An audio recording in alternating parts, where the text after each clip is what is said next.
In March 2020, Kim took an African ancestry DNA test that traced the maternal DNA from Kim to Marion to Edna to Annie to Matilda to Candace to Matilda to our original ancestors stolen from Africa.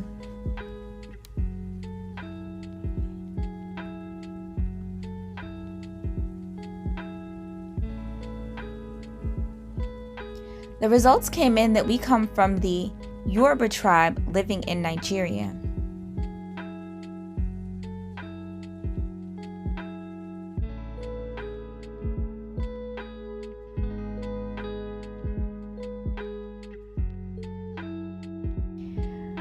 Recently, we found family records in a library in Bentonville, South Carolina, that show our last known family member to live enslaved.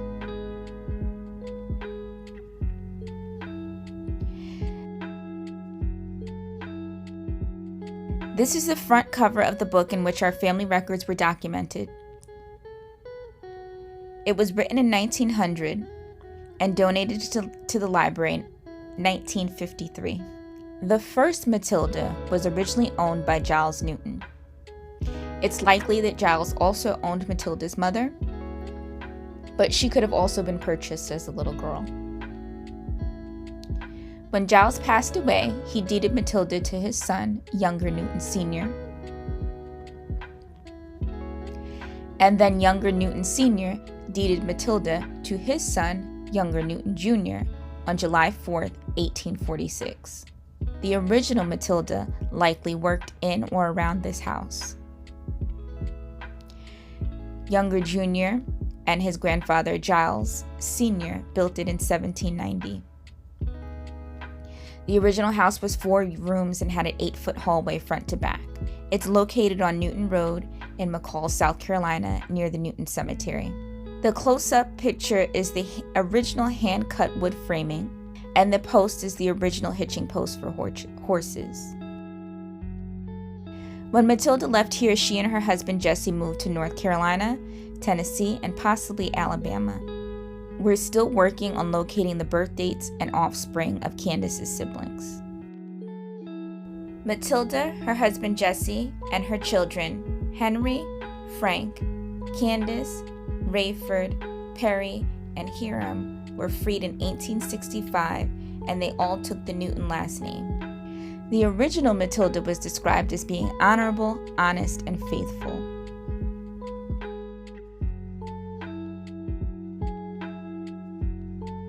Matilda's only known daughter, Candace, was born in about 1854. We're unsure if Candace and George were married before or after emancipation. Around 1867, Candace names her first daughter after her mother, Matilda.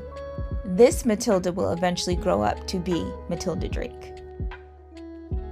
The 1880 census is the first record we have of Candace and George McNeil living as husband and wife with their 6 children in Adamsville, Marlborough County, South Carolina.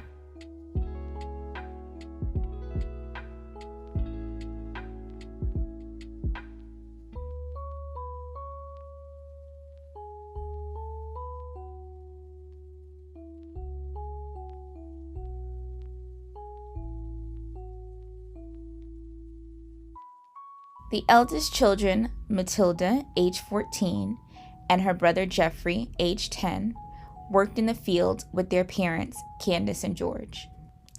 On the 1900 census, Candace and George have moved to Red Springs in Robeson County, North Carolina. Candace has given birth to 15 children, but only 11 survive.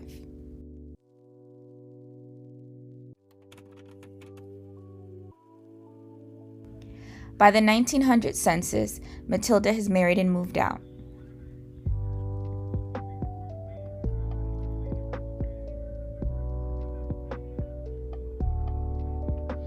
Matilda and her husband William Drake live nearby, and they've been married for 14 years.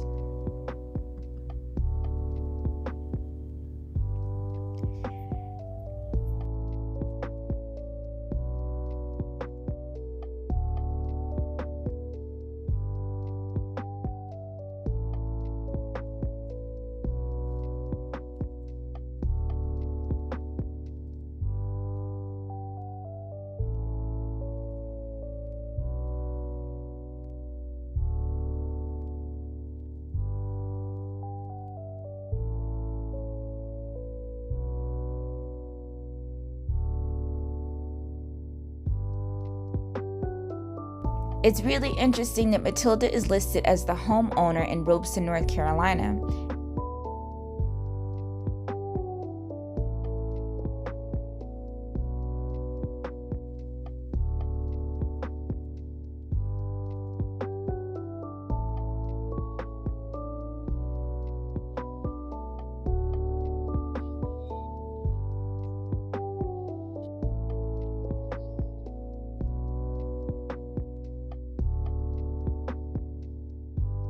Matilda and William have 5 children, and their eldest children, William and Annie, are the first to go to school.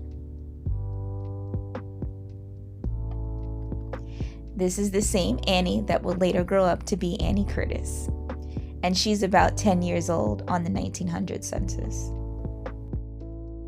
By 1910, Matilda and William have relocated their family to Tanner Creek in North Fork, Virginia.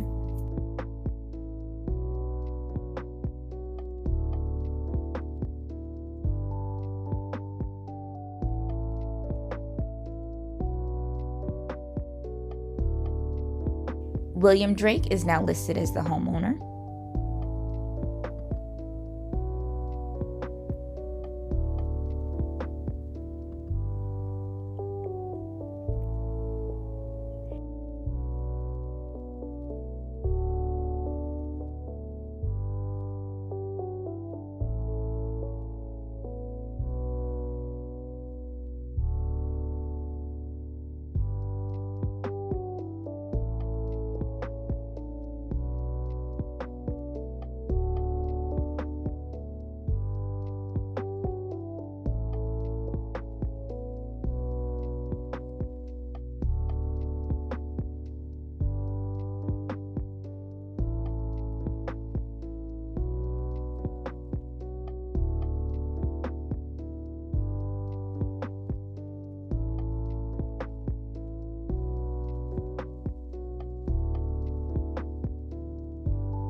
Fast forward to 1919, Matilda's son Bristol returns from World War I.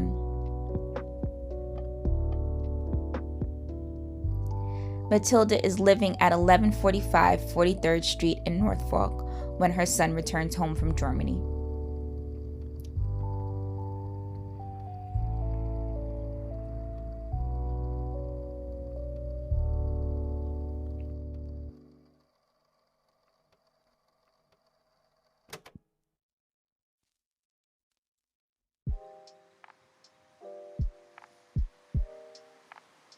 By 1920, the family has moved to West 46th Street in Norfolk.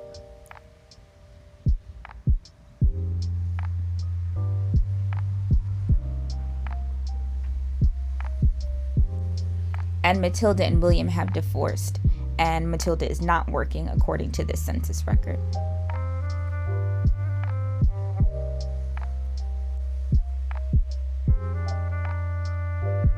Matilda's sons are all working as trimmers on the coal docks, and her daughters are working as servants for private families.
Annie Drake and Fred Curtis were married around 1912.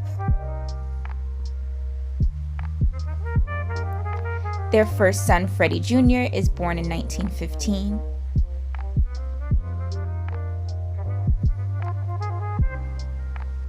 A midwife helped to deliver Annie Curtis's daughter, Evelyn, born on December 1st, 1916.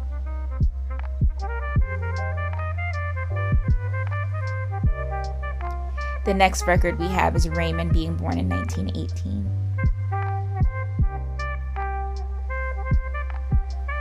On Raymond's birth certificate, Fred is working in a store and Annie is a dressmaker.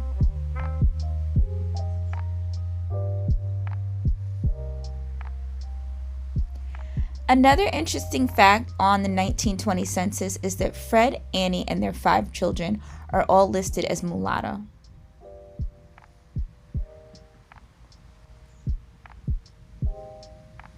Annie cleans houses, and Fred works as a porter.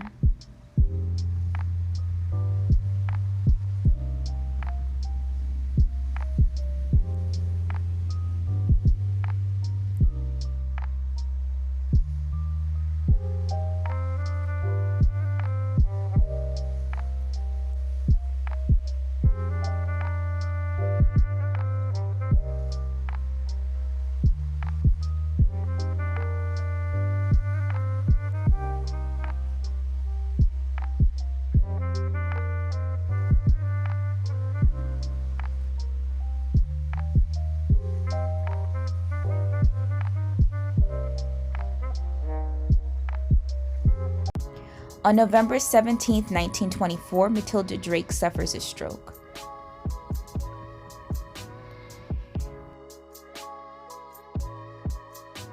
Sadly, she passes away a few weeks later on December 1st.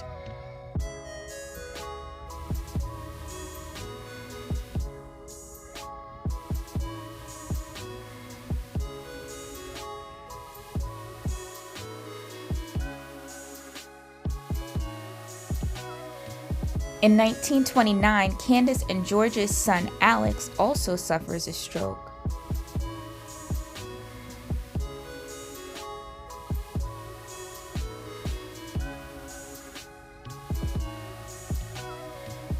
And by 1940, Annie Curtis and her father William Drake are both widowers. They have relocated to Harlem.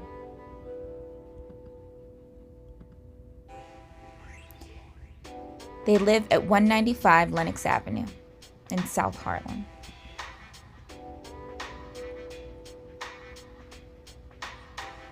And Annie has worked more than 20 years cleaning homes.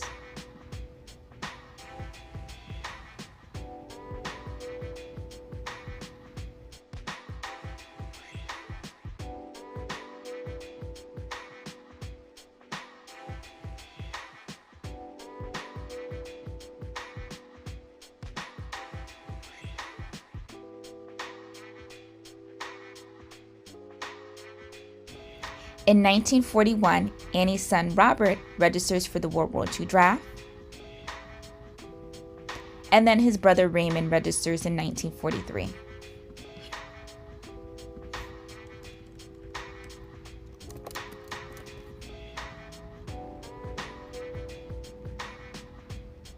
In 1943, Annie is now living at 159 West 108th Street in Harlem.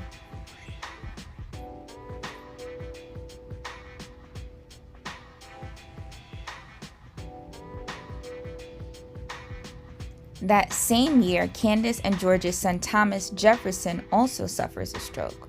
So this is the third stroke in the family that we've seen. Let's rewind back to the 1930s to catch up with Robert. Fred and Annie's eldest son Robert marries Vatney Golden in 1931, and they have 7 children.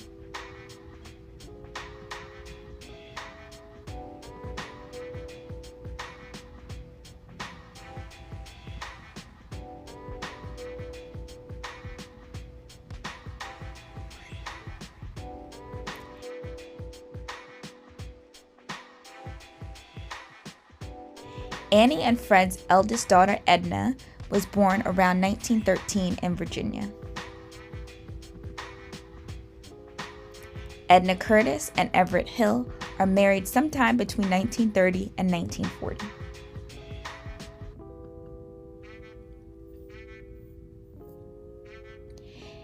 In 1940, Edna is living at West 124th Street in Harlem. She works as a maid for a private family. Her uncle, Bristol Drake, lives there, and her 3 children, Lawrence, Marion, and Dolores.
From left to right are Edna Hill's children, Lawrence, Marion, Dolores, and the twins Joni and Janet.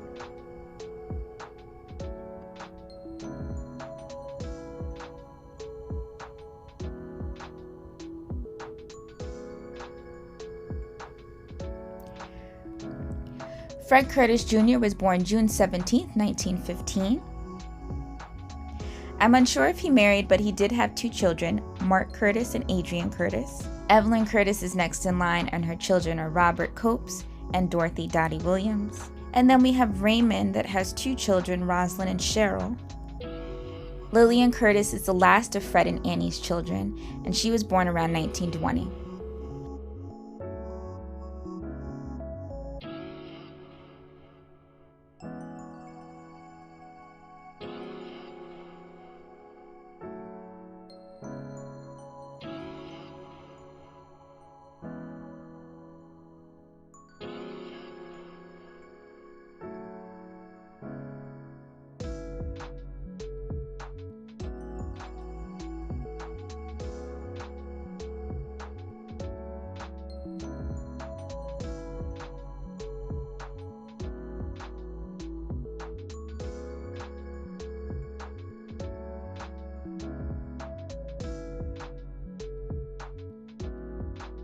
This is the end of part 1. Part 2 will include the grandchildren and great-grandchildren of the Curtises.